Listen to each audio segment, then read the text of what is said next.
And welcome back to another episode of Reactioncast, where you can catch us first on Anchor and any other podcasting platform, or you can be watching us on YouTube. And we're back with another episode of 3Below. This episode is episode 10, and finally we're kind of like moving a little bit forward with the show. The last episode was a good kind of like crossover fun episode, you know, little things here and there, but we're finally kind of moving ahead with the story with this one. We kind of got to see the bounty hunters kind of do kind of a memorial for their fallen comrade, and then this episode was really kind of cool because we got a little bit more lore added to what is, we'll just stick it to be Arcadia.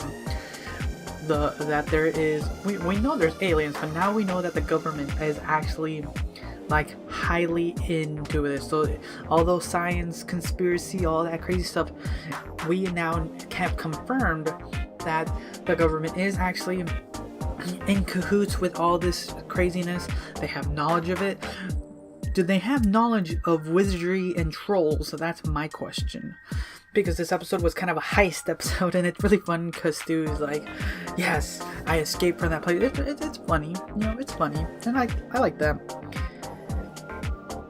So it basically turns into like I said, a heist episode, and it has these like little montages of trying to, like, if we do this, you die. If you do that, you die.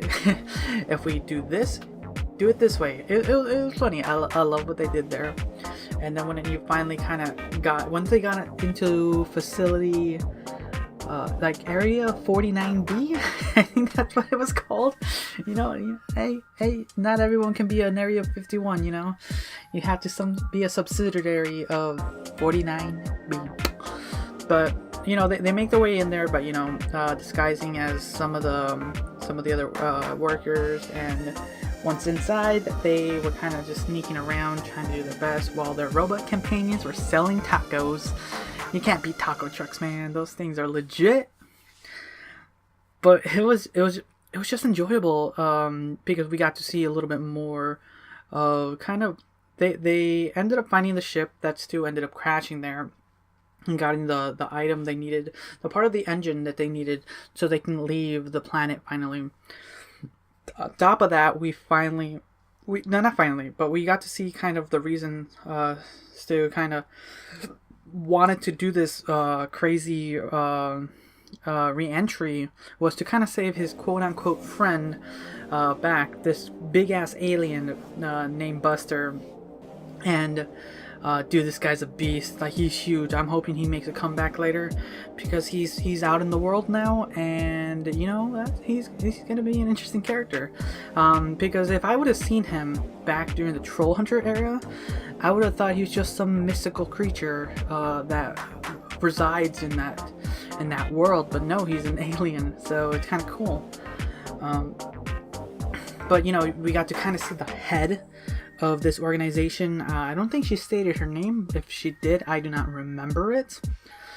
And so Asha kind of got into like a battle with her, and it's there. Like I said, this story, this tale of Arcadia, it's expanding little by little. We were getting little bits with Troll Hunter.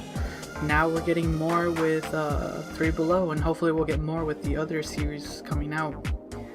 And what I'm interested in is how this kind of correlates with the ending of Troll Hunters, with a huge like battle royale.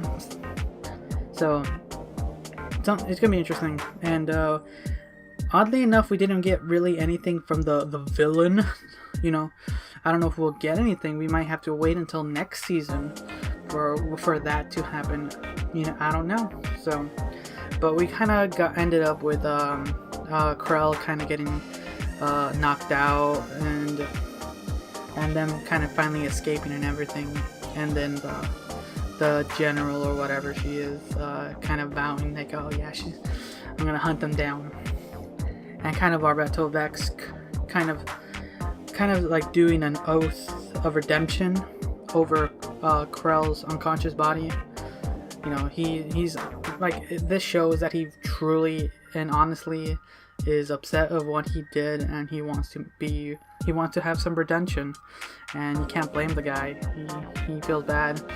We'll probably get a solidified answer, but I kind of have a feeling it's because of his kind of a bravado and fighting spirit, that he wanted to defeat the people who hurt him, and the villain kind of just offered him.